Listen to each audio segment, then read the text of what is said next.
I need to take dying people off the streets. You have to give me a place for them. Now.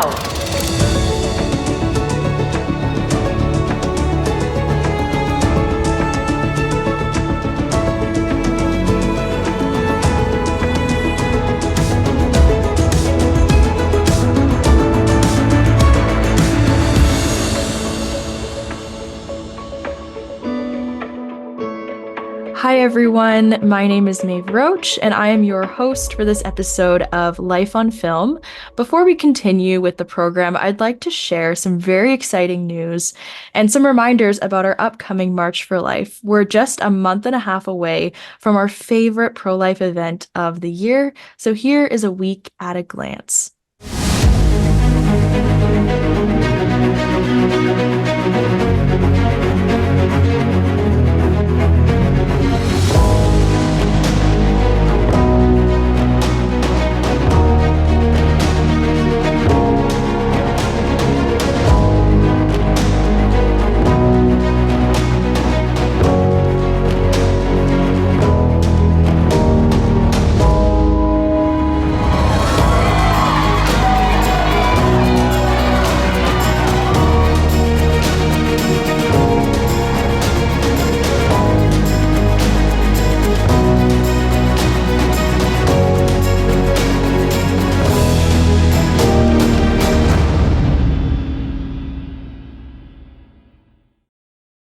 As you can see, there's so much that we have to look forward to this year. We even have renowned pro-life activist Abby Johnson, who will be attending the National March for Life and screening of her latest film, Unthinkable, on Wednesday, May 8th at 4 p.m. in Ottawa, Ontario. So lots to be excited about in these upcoming months. For complete details about March for Life Week and events, and to purchase tickets to the Rose Dinner and to the Youth Summit, you can visit marchforlife.ca. So now, without further ado, I'd like to introduce our guest for the episode, Thierry Cagianut. He is the executive producer for Mother Teresa Me, the film that we're going to be watching tonight. So Thierry, thank you so much for being here with us today. If we could just begin with you sharing a little bit about yourself, and perhaps what our viewers can expect with the film that they're going to be watching tonight. Well, thank you, Maeve. It's very kind for you to have me on this episode to be and talk about the film Mother Teresa Me, directed by Kamale Musale. I'm a Swiss person. I live in Switzerland. I have kind of double duties. I'm an attorney at law in Switzerland, and I'm also a film producer.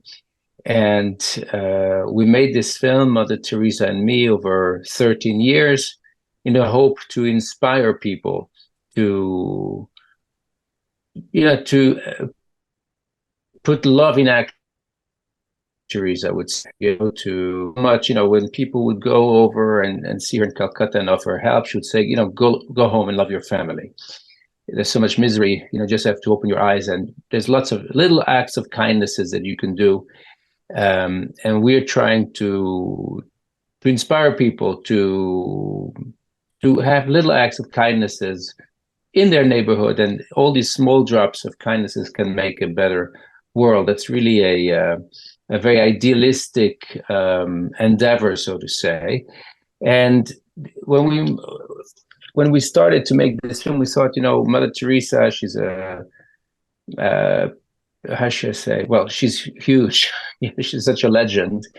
A lot of people might want to see this film because it's Mother Teresa, and so it could be a success also commercially. And we thought, it wouldn't be right if anybody would be making money off the back of Mother Teresa and her work.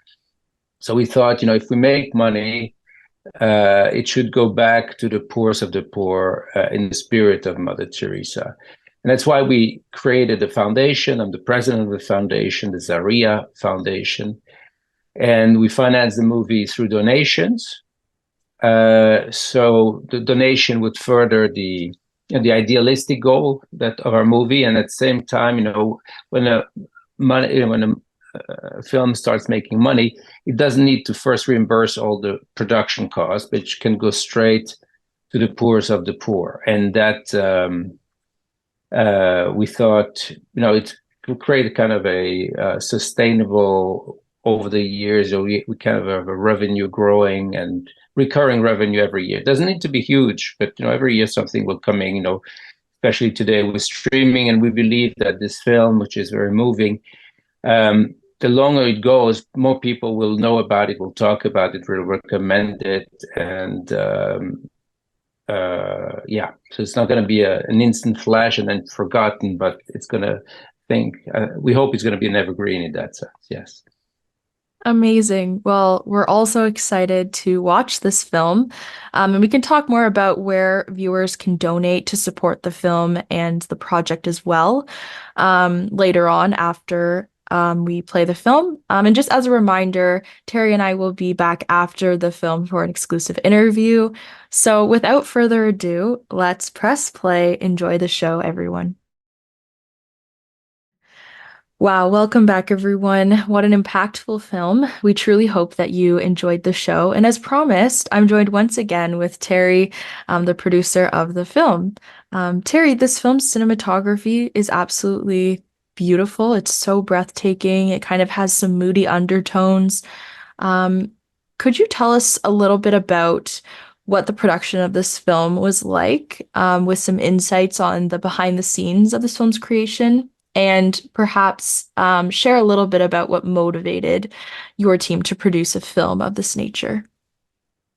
Well, I'm so glad you pick up on the cinematographic quality of the movie, because very few people talk about this. They talk about Mother Teresa, the characters, but yeah, we wanted really to make a cinematic film. And if you see it on a big screen, really like in the old days, a huge screen. I mean, the cinematography, the music, the epic elements of this movie really shine through.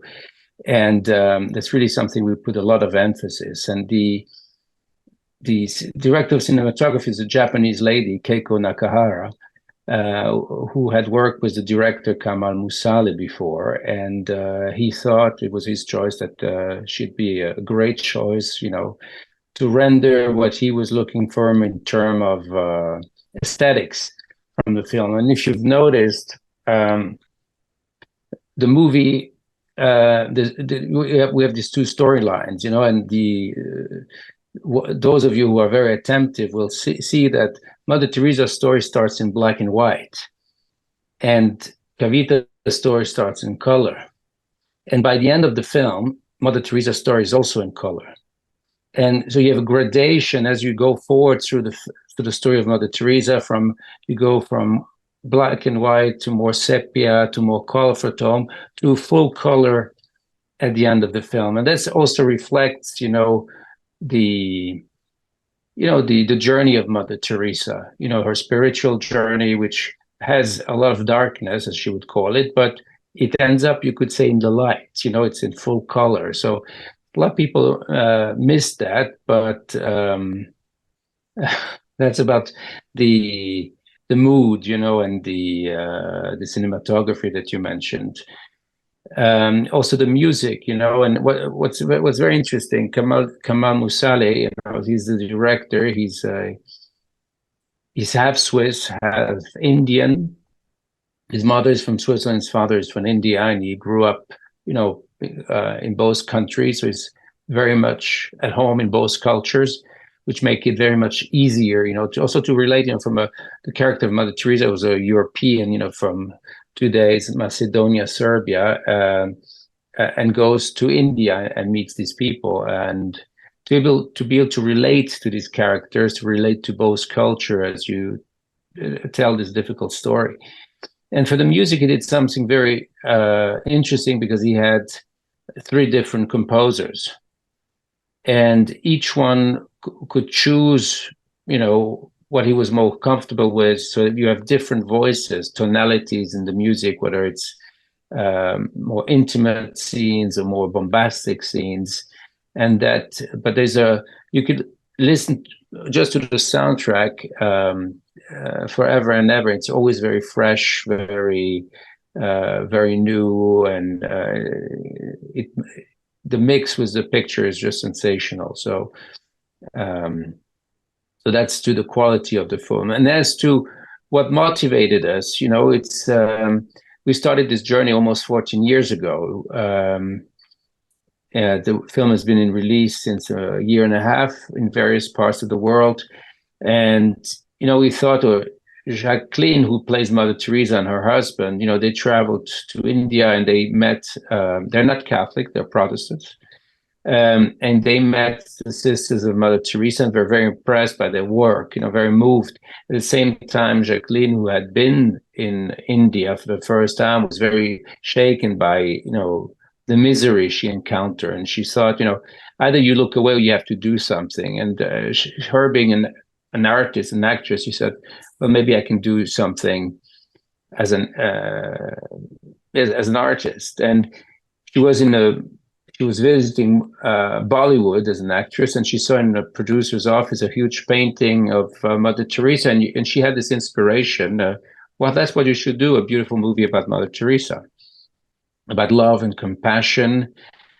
And because that's, in this world that's, there's even more division today that we had 13, 14 years ago when the idea for this film came about, that they thought, we need the example of Mother Teresa, so to have what I spoke earlier about, to inspire people to have small act of kindnesses so that, it brightens everybody's life, which is so sometimes, you get overwhelmed by the bad news every day. If you look in North America, in the US, your neighbor, you have a lot of division. In Canada, you had also some great upheaval over the past years, a lot of division. And you see that more and more around the world. You have now the war in Ukraine for 2 years. You have now the war in the Middle East.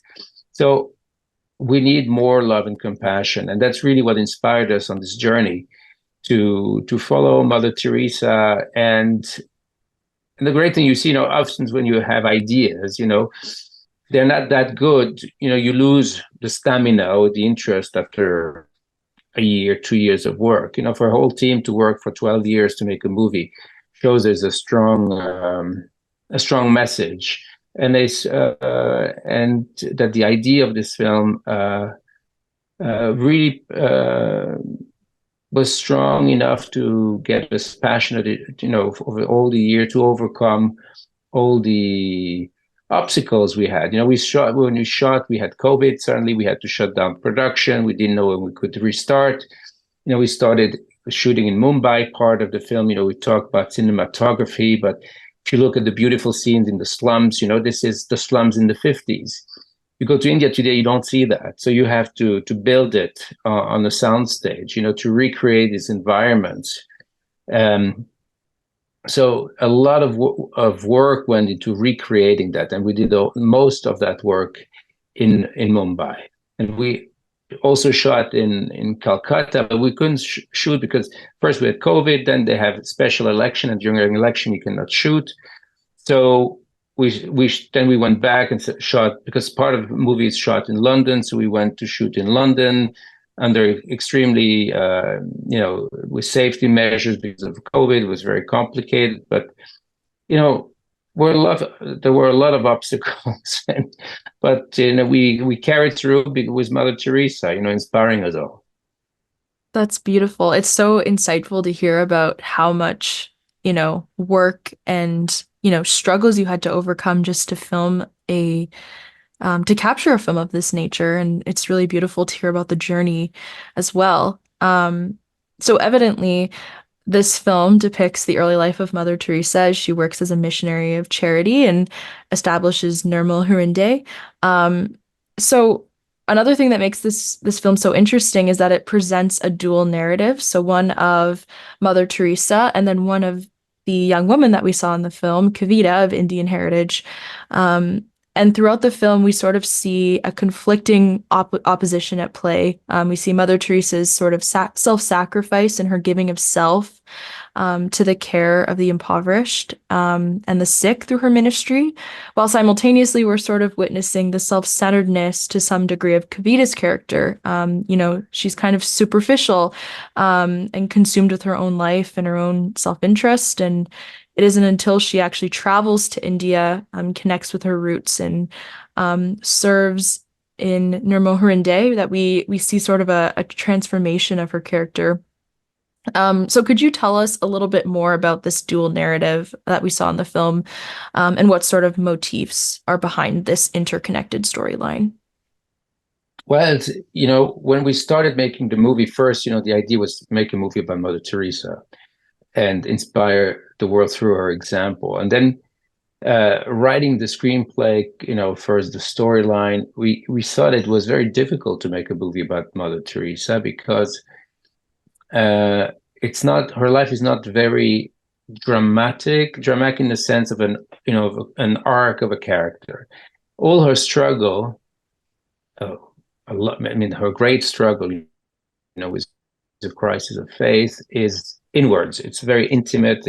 You don't see it. Actually, nobody knew about it while she was alive, except for a confessor. So how do you show that on screen?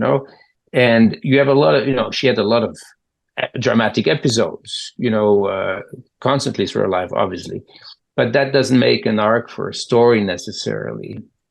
And so and at the same time, we thought we have somehow to drag the new generation, the young people, into this film, because how are we going to get them interested in Mother Teresa? So we thought, well, if we have another character, more contemporary character, a young woman, that the characters our audience can identify with and go on the journey with her, and through her eyes discover Mother Teresa. As she discovered Mother Teresa, we discover Mother Teresa through her eyes. And that's how we started to develop the story of Kavita, and we came up with this storyline, which I think is effective. I don't think there's a message to it, but as I said earlier, we want to inspire people and to do small acts of kindnesses in the spirit of Mother Teresa. And there's the journey a bit, people say that today's youth is very self-centered, at the same time they want to save the environment, these huge ideas, but they might not be connected with their closest environment, or say, what about me, and etc. And so they can, the way you describe Kavita when we discover her in the movie, when we first meet her, is quite accurate. And through through kind of I think it's quite obvious what I'm saying, because you see it in the movie. But she discovers, reading about Mother Teresa, she reads about her crisis of faith and this sense of abandonment. Jesus was so close to her, talking to her, giving her marching orders, basically, and the Vatican recognized that as being truthful. That's why they allowed her, after 2 years, to be exclostrated and go in the slums. And so she has this extraordinarily intimate reaction, and suddenly, boom, stops talking to her. Like a boyfriend who leaves you, and today, sometimes you read people break up by WhatsApp or text message. But Jesus didn't send a WhatsApp or text message, just stopped answering her prayers. And she got all kinds of emotions, obviously, and feelings. But when Kavita, who's just been, who's pregnant, so when she's pregnant, she's extraordinarily sensitive, frail. And then the boyfriend leaves her, because she's very exposed. And when she reads about Mother Teresa and she reads what her feelings are, she kind of connects with Mother Teresa on a very personal level. So, this is a woman who's been abandoned. This is how I feel today. And so she gets interested about Mother Teresa, about her work. And she starts working in the Nirmohirinde, the home of the dying, and she goes into the orphanage and works there and see the children. And that connects her with life and gets her to think about things, and she becomes less self-centered. She starts caring about others in a very natural way. And that's what we hope the audience will go through a similar journey. like Kavita does. Yeah, I something that I think is so beautiful about Mother Teresa's story is certainly, her, as she puts it, her dark night of the soul, sort of her wrestling with the existence of God, um, as she very clearly expressed in her letters. And I think there is something very relatable about that struggle. I think a lot of people, especially in modern contemporary culture, a lot of people are kind of searching, especially people who aren't necessarily religious. They're kind of searching for something greater, a greater sense of purpose. And I think knowing that even someone like Mother Teresa, a very holy woman, who in a lot of ways was very selfless, also shared in these struggles, not really being in a state of sort of searching or feeling abandoned or feeling lost. I think there's a level of relatability there that a lot of people can connect with, and especially young people.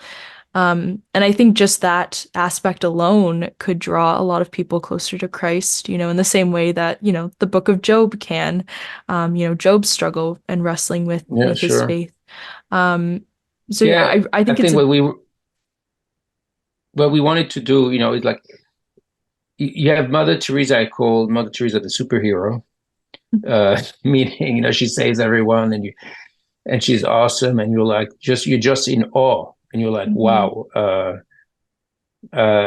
But you cannot relate because you're not a superhero. Mhm. It's you're just a human being, and when you discover that she's a human being like us, she has with her frailties, with her character, with her deep faith, with a crisis of faith, Mhm. with doubts.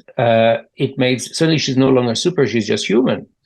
And you see, well, what she does, but maybe I could do this too if I had the faith that Mother Teresa had, because that's the difference. She's a superhero; she has great faith, Mhm. and what makes a saint, is not that you're a superhero, that you're a perfect person, but it's the struggle. That's what makes you, when they do the process of canonization, they go through the entire life of the person, and what they try to determine is, did the candidate have heroic virtues? And you have to be, virtues is not enough.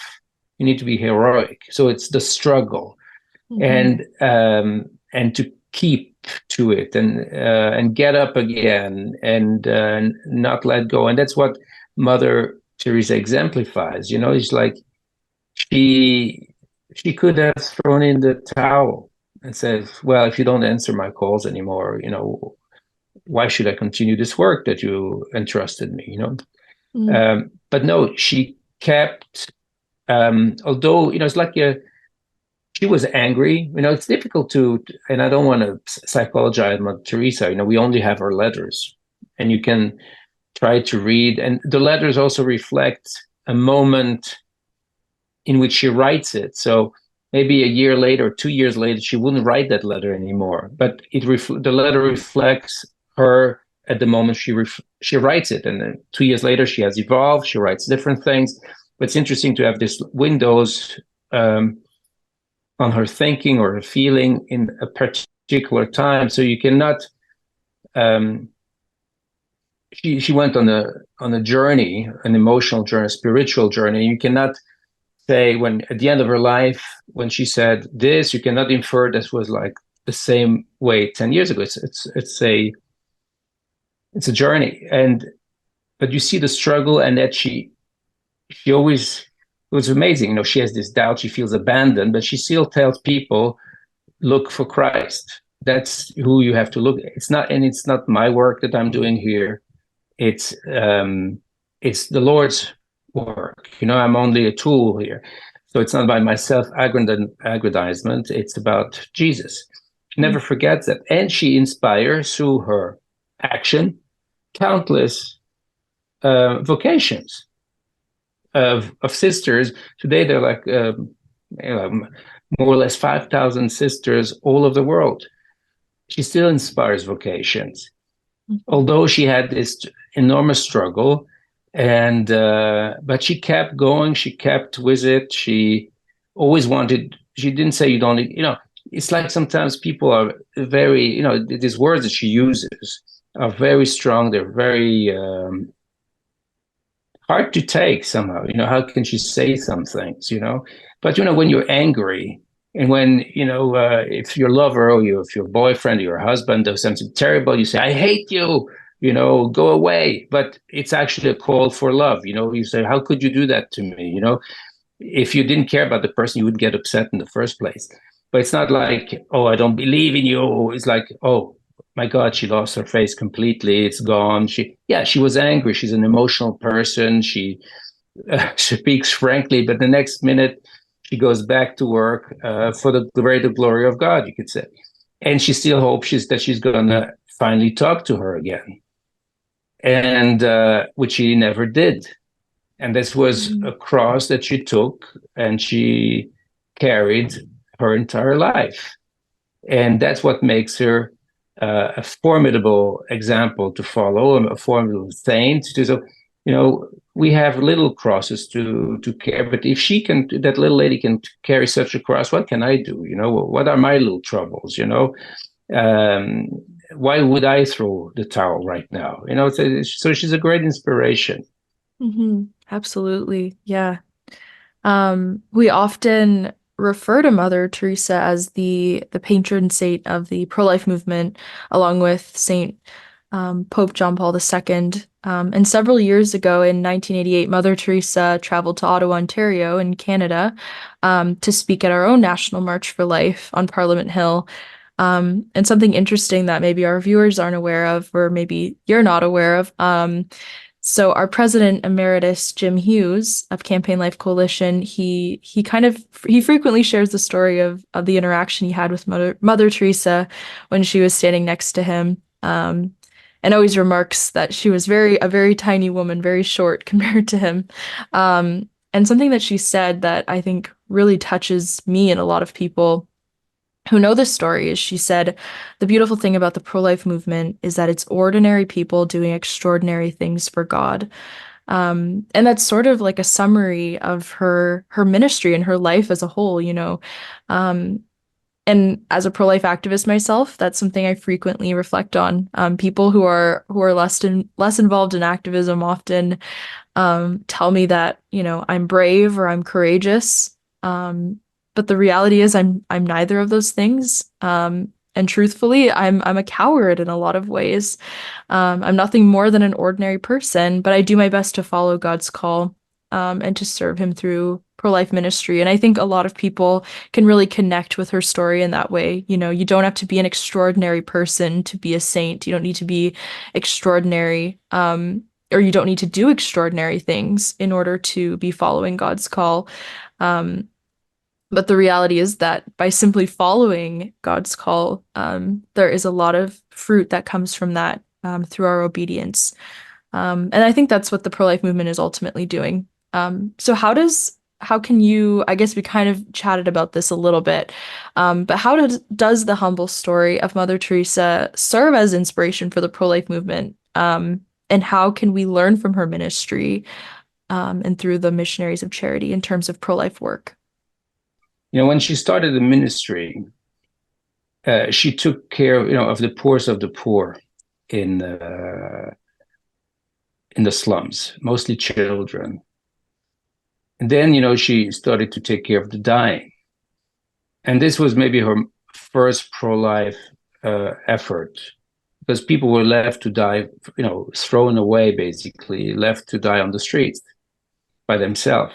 And what she did by, people say, well, she didn't give them medication, she didn't do this, she didn't do that, No, but she would only take the people that basically couldn't go to the hospital, that nobody would take care of. And she would give them dignity by accompanying them on this last journey, just giving them some human attention, holding their hands as they're dying, but acknowledge them as they're dying, as a human being, as a fellow human being. And that's, and I think that's a very pro-life, because, it's, and on the abortion issue, Obviously, she was completely fervently against it. And we show that at the beginning of the film, and how it caused a consternation about the girls that she's teaching too. And we have the story of Kavita, who finds herself pregnant and has to, who has the struggle. What am I going to do? And then she's being left alone. And as we did this movie, and we get a lot of criticism for that, actually, is she keeping the baby? Well, what do you think? Well, this is not a pro-life movie, because if it was, you would show the baby. And the other people say, well, she's not aborting the people, so it's a pro-choice movie. So if we said it's neither. We didn't set out to do a pro-life movie in the sense that the pro-life word is used in I would say, the political arena, because what we want to do, or what we hope to do, is to touch people. It's not a movie for activists. It's a movie for everybody, for people who might not be believing, who might be confused, or might be Hindu, it could be Muslims, it could be anything. And we don't want to preach to people, this is what you have to do, this is the only way. We show the situation of the young and the challenges, and we show the travail that and the inspiration that she gets from Mother Teresa, and we want everyone to think for themselves, what would I do? And everybody has to come with his own answer. And hopefully, a lot of people in the same situation would keep their child. And that's what we hope. But we don't know it. But we're not there to say, you have to get the child. You can. There's no other way, because if it has that kind of overtone, and you say this is the new pro-life movie, a lot of people will not even watch the movie, because they will feel like, this is something that wants to tell me something, and then only the people who are already part of the choir will see the movie and enjoy it.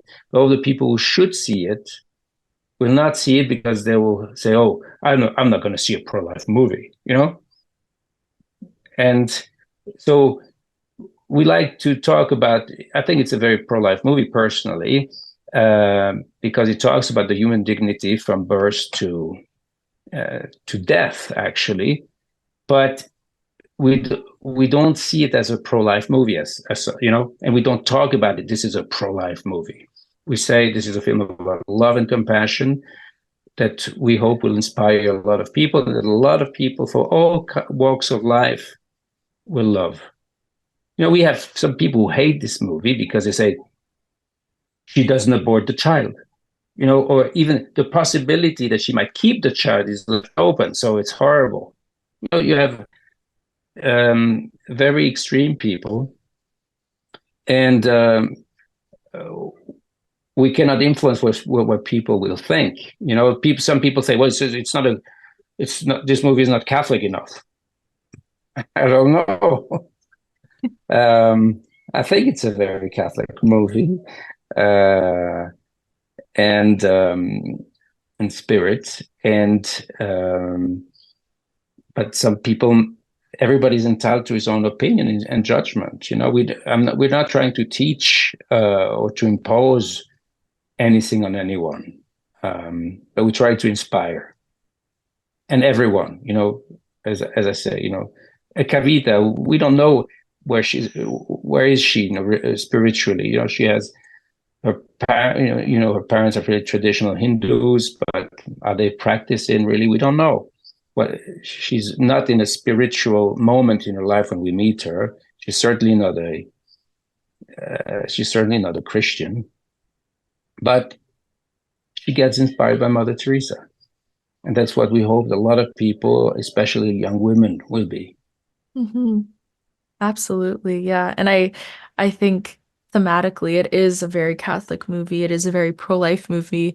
But it also allows for viewers to have their own, to gain from the film their own sort of sense of inspiration, which I think is really powerful for, yeah, as you mentioned, secular people watching the film, because of how relatable Mother Teresa is to a lot of people who aren't necessarily Catholic. And it sort of allows, through Kavita's journey as well, it allows for people who may be on the opposite end of the spectrum, who aren't necessarily Catholic or pro-life, or Christian even, to connect with her story as well, as she encounters Mother Teresa, which I think is really beautiful.